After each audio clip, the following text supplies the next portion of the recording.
আমরা তাদেরকে তাদের কারণে কে জানি আমি এমপি মন্ত্রী না হইতে পারি কিনা, তারা যদি আমাদেরকে বাগড়া দিবসে, অত্যন্ত দুঃখজনক, বেদনাদায়ক।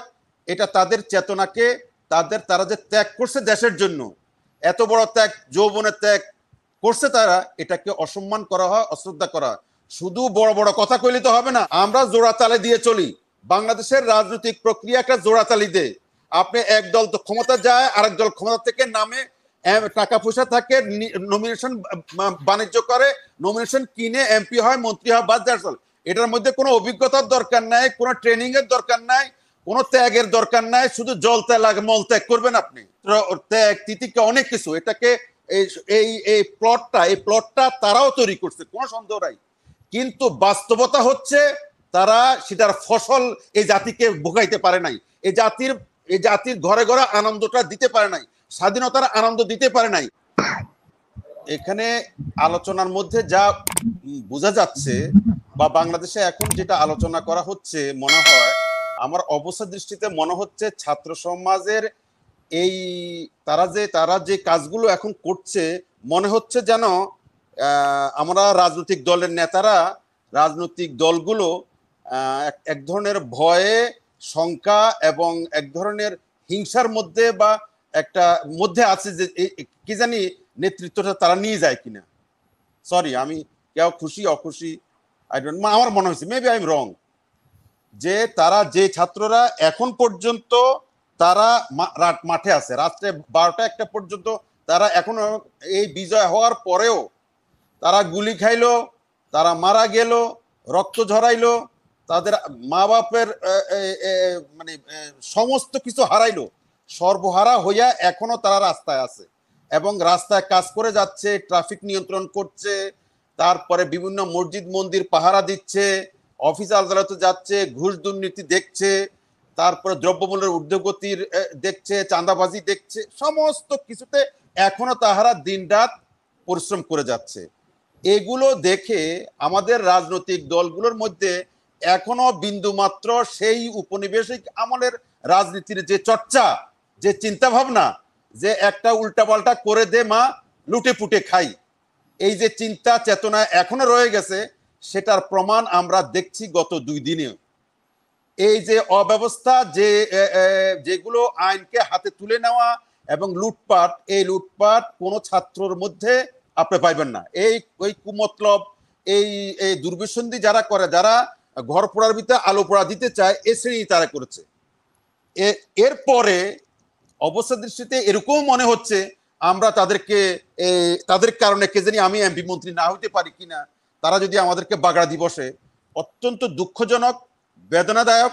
এটা তাদের চেতনাকে, তারা যে ত্যাগ করছে দেশের জন্য, এত বড় ত্যাগ, যৌবনের ত্যাগ করছে তারা, এটাকে অসম্মান করা হয়, অশ্রদ্ধা করা। শুধু বড় বড় কথা কইলে তো হবে না, যে তোমাদের এটাকে সম্মান করি, শ্রদ্ধা করি। মানে ছাত্ররা যাতে শত্রু না হয়ে যায় আর কি। অবশ্যই। কেন আপনি আপনার সন্তানের কাছে কেন ছোট হইলে আপনার সমস্যা কি? আপনি বলেন না যে বাবা আমরা কিভাবে চলবো, বলো।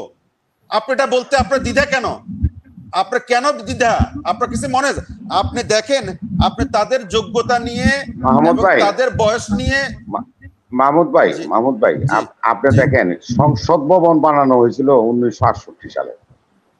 আমরা কিন্তু চুনকামও করতে পারিনি। ছাত্ররা এই সংসদ ভবনকে কিভাবে সাজায় দিছে দেখেন। না, আমি সেটা বলছি, সংসদ ভবনটাকে কিভাবে সাজায় দিছে, যেটা আমরা রং করতে পারি না 53 বছর। না, আমি আপনি যে কথাগুলো বলছেন সেটারই অনেক অর্থে পুনরাবৃত্তি করতেছি, আর কিছু না। আচ্ছা, সেখানে কি করলো এখন দেখেন, আপনারা এদেরকে অযোগ্য বা এখনো ছাত্রের গন্ধ পায়, এখনো নাক টিপলে দুধ গলে, এই জাতীয় অনেক কথা বলতে চান। আমি শুধু একটা উদাহরণ দেই। তাদের যোগ্যতা, তাদের রাজনৈতিক অভিজ্ঞতা এবং তাদের ম্যাচুরিটি, তাদের ডিপ্লোমেসি, তাদের পলিটিক্যাল ফারসাইটনেসের একটা উদাহরণ দিব। সেটা হচ্ছে এই আন্দোলনটা তারা, আচ্ছা সাউন্ড শোনা যাচ্ছে কোন জায়গা থেকে? শোনা যায়? আচ্ছা, তারা এই আন্দোলনের শেষ পর্যায়ে এসে প্রথম তো তারা যে আন্দোলনটা সাজিয়েছে, মনে হচ্ছে যেন সুপরিকল্পিত। গানটা যারা ক্রাফট করেছে, তারা যেভাবে ডিজাইন করেছে, যারা যেভাবে কর্মসূচি প্রণয়ন করেছে, বা আমি হলফ করে বলবো আমি রাজনৈতিক কর্মী, দীর্ঘদিন থেকে ছাত্র জীবন থেকে রাজনীতি করি, আমি হলফ করে বলতে পারবো তাদের এই কর্মসূচি, তাদের এই যে কর্মসূচির ধারাবাহিকতা থেকে আমাদের রাজনৈতিক নেতারা, রাজনৈতিক দলগুলো বহু কিছু শিকার আছে। আমরা জোড়াতালি দিয়ে চলি, বাংলাদেশের রাজনৈতিক প্রক্রিয়া একটা জোড়াতালি দেয়। আপনি এক দল তো ক্ষমতা যায়, আরেক দল ক্ষমতা থেকে নামে, টাকা পয়সা থাকে, নমিনেশন বাণিজ্য করে, নমিনেশন কিনে এমপি হয়, মন্ত্রী হয়, বাদ যায়। এটার মধ্যে কোনো অভিজ্ঞতার দরকার নাই, কোনো ট্রেনিং এর দরকার নাই, কোনো ত্যাগের দরকার নাই, শুধু জল ত্যাগ মল ত্যাগ করবেন আপনি, এগুলো চলবে না। আর আমি একজন রাজনৈতিক কর্মী হিসেবে আমি সবার আগে মাহমুদ ভাই, দলের কমিটি বাণিজ্য হয়, দলের আমি সবার আগে এগুলো করলে আমি নিজে ক্ষতিগ্রস্ত হব, কিন্তু এই ক্ষতিগ্রস্ত হইতে আমি রাজি আছি দেশের বৃহত্তর স্বার্থে, আগামীর স্বার্থে এবং আগামী বাংলাদেশ কিভাবে চলে সেই স্বার্থে। আমি একটা উদাহরণ দিচ্ছি যে তাদের যোগ্যতা এবং তাদের যে ফার সাইটনেস, তারা তো অনেক দূরে দেখে। এই আন্দোলনটা শেষ দিকে এসে 6 তারিখে তাদের প্রোগ্রাম ছিল দ্বিতীয়বার যখন আপনার আবার কারফিউ দিল, সান্ধ্য আইন দিল, তারা 6 তারিখের পরিবর্তে এটা 5 তারিখে নিয়ে আসছে। লক্ষ্য করেছেন এটা রাজনৈতিক যারা করে, রবি ভাই বুঝবেন, আপনি রাজনৈতিক কর্মসূচি একটা দেওয়ার একটা সময় আছে, সেই কর্মসূচির শব্দগুলো, সেই কর্মসূচির আপনার স্লোগানগুলো, এগুলো মানুষকে টাচ করে কিনা, মানুষকে এগুলো সাধারণ মানুষকে, কৃষককে, শ্রমিককে, যুবককে, তারপর তরুণদেরকে টাচ করে কিনা, তাদের মনে পুত হয় কিনা, এবং তাদের মধ্যে আলোড়ন সৃষ্টি হয় কিনা, তাদের মধ্যে একটা বিপ্লবী ভাব আসে কিনা, এগুলো অবজার্ভ করার একটা দায়িত্ব। তারা এটা ঠিক বিলক্ষণ তারা বুঝতে পারে যে তার প্রত্যেকটা শব্দ, তারা বলছে বাংলা ব্লকেড বলে তারা যে বাংলাদেশের সারা সমাজের, সারা বাংলাদেশের যুব সমাজের মধ্যে একটা আলোড়ন সৃষ্টি করে দিছে এই শব্দ দিয়ে। তারা আবার মানে টোটাল শাটডাউন, এই শব্দগুলো চয়ন করে এই কর্মসূচিগুলো দিয়ে বাংলাদেশের কিশোর, তরুণ, যুবক, বালক, বালিকা, তরুণ, তরুণী এবং গৃহবধূ থেকে শুরু করে, রিক্সা চালক থেকে শুরু করে এবং বিদেশে যারা থাকে তাদেরকে থেকে শুরু করে সবাইকে আলোড়িত করেছে এবং সবাই হৃদয়ের মধ্যে তারা ঢুকে দিয়েছে। তারপরে তারা আসছে। এগুলো থেকে আমাদের রাজনীতির অনেক শিকার আছে। তারা সেই আন্দোলনটাকে 6 তারিখের পরিবর্তে 5 তারিখে নিয়ে আসছে, কারণ আন্দোলনটা একটা টেম্পোতে উঠে গেছে, আন্দোলনটা একটা চূড়ান্ত পর্যায়ে যাওয়ার পর্যায়ে চলে আসছে। তারা ওই 6 তারিখে রাখতে পারতো, না রেখে তারা 5 তারিখে আগায় নিয়ে আসছে। এটার অর্থ হলো এটাই যে আন্দোলন টেম্পুতে থাকতে থাকতেই, আন্দোলন মানে মোমেন্টাম পাইতেই আপনাকে আন্দোলনের চূড়ান্ত পরিণতি নিয়ে যেতে হবে। সুতরাং যারা বিভিন্নভাবে বলতে চান যে এরা, আমি জানি না, আমি বললে রবি ভাইয়ের কথাও আমি বলতেছি, এখানে আমাদের রাজনৈতিক দলের নেতারা এখনো ভুল করছেন। এই যে আজকের কর্মসূচিকে নিয়ে রবি ভাই নিজে স্বীকার করলেন যে উনি যখন আসছিলেন ওনার গাড়িটা থামিয়ে যে তাদের মধ্যে থেকে কেউ একজন যে মন্তব্যটা করেছেন, সারা ঢাকাতে আজকে এটা ভাসছে, এই জাতীয় মন্তব্য সবাই বলছে যে আজকে এই জাতীয় কর্মসূচিতে আজকে দরকার নেই। আপনারা চলে যান হসপিটালে, আপনারা চলে যান তাদের বাড়িতে, আপনারা চলে যান তাদের কে আহত হয়েছে, আর 10,000 ছাত্রছাত্রী আহত। কয়জনের বাড়িতে গিয়েছেন? আমি সবাইকে বলছি। আপনি আবার মাঝখানে কি বলতে চান? আমি তো আমাকেও বলছি কথাটা, আমি কিছু বিএনপিকে বলছি। জাতীয় পার্টি আপনাকে না, জাতীয় পার্টি কয়জনের বাড়িতে গিয়েছে? আমি সেটাই বলছি, আমি আমার জাতীয় পার্টিকে, আমাকে, বিএনপি, সবাইকে আমার এই কথাটাই আমার কথা এভাবে তো নিবেন। আচ্ছা, জাতীয় পার্টি তো স্বৈরাচারের দোসর সঙ্গী, তারা বাড়ি যাইবো, তারা রাস্তায় বাইরে লইতে মার খাইবো, এই ডরে তারা কারো বাড়ি যাইতে পারে না। তারপরে আপনি তাদের বাড়িতে, আপনি আবু সাইদের বাড়িতে কজন যান?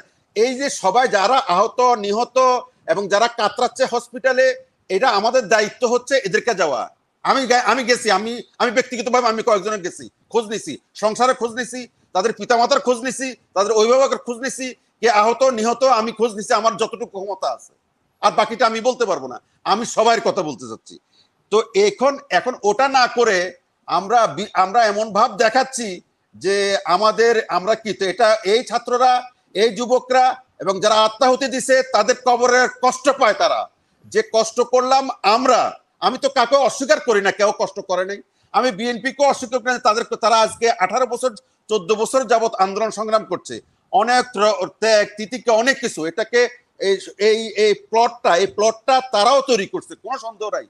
কিন্তু বাস্তবতা হচ্ছে তারা সেটার ফসল এই জাতিকে ভোগাইতে পারে নাই, এই জাতির ঘরে ঘরে আনন্দটা দিতে পারে নাই, স্বাধীনতার আনন্দ দিতে পারে নাই, ঈদের আনন্দ দিতে পারে নাই। এই ব্যর্থতা নিতে হবে।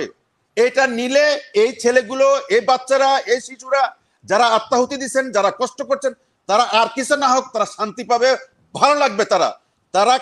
তারা কোনো ইয়ে চায় না, ক্ষমতা চায় না। আপনার আচরণে মনে হচ্ছে তারা ক্ষমতা চায়, আপনার আচরণে মনে হচ্ছে আপনি তাদেরকে হিংসা করেন, আপনার আচরণে মনে হচ্ছে তারা এমপি মন্ত্রী হইতে চায়। তারা এই কাজগুলো বারবার বলতেছে যে আমরা একটা রাষ্ট্রের ওভারহুলিং করতে চাই, আমরা রাষ্ট্রের সংস্কার করতে চাই। তাদের প্রতিদিনের বক্তব্য আপনি দেখবেন, তাদের আন্দোলনের কর্মসূচি দেখলেও আপনি তাই মনে হবে।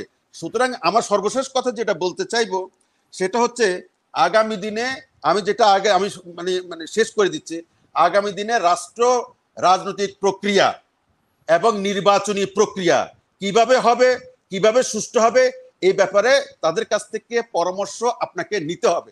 না নিলে তারা এই ছেলেগুলো বাচ্চাগুলো কষ্ট পাবে। আপনি আপনার সন্তানকে আপনি আগে এক যুগ গেছে, যখন আজ থেকে 20-30 বছর আগে সন্তানকে আপনি ধমক দিয়ে বসাই দিতে পারতেন, এখন সেই যুগ আর নাই।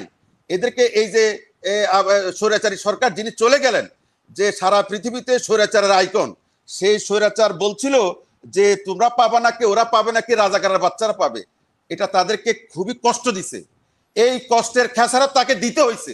আপনাকে এটা বুঝতে হবে। এটা তারা খুব কষ্ট পাইছে যে আমরা চাইলাম অধিকার, হইলাম আমরা রাজাকার।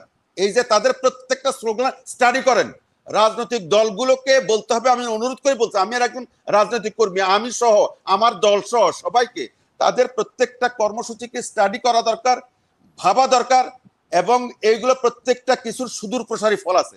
সুতরাং সর্বশেষ কথা হচ্ছে তারা আমাদেরকে আমাদের রাজনৈতিক জীবন, সামাজিক জীবন, অর্থনৈতিক জীবনে এবং আমাদের সিভিল মিলিটারি ব্যুরোক্রেসিতে যে পচন ধরেছে, যে ঘুণে ধরেছে, এই ঘুণে ধরা অবস্থা থেকে পরিত্রাণের জন্য তাদের এই প্রত্যেকটা কর্মসূচি, তাদের কথা আমাদেরকে আমলে নিতে হবে, শ্রদ্ধা করতে হবে, সম্মান করতে হবে, এবং তাদেরকে বুঝাই নিতে হবে যে তোমাদের এই তারা এখনো মাঠে রাত্রে 11টা তারিখ মানে 11টা-12টা পর্যন্ত তারা কাজ করতেছে। কই, আমরা উচিত তাদেরকে এখন একটু রিলিফ দেওয়া, তাদের সাথে সহযোগিতা করা, এবং সেটা আমরা করব, আশা করতেছি করব। আর শেষ কথা যেটা, সেটা হচ্ছে যে অবদান কারোর খাটো করার কিছু নেই, কিন্তু সর্বোচ্চ সুপ্রিম স্যাক্রিফাইস, সর্বোচ্চ অবদান, সর্বোচ্চ ক্রেডিট, সর্বোচ্চ আপনার সম্মান আপনি এদেরকেই দিতে হবে দিনের শেষে। ধন্যবাদ।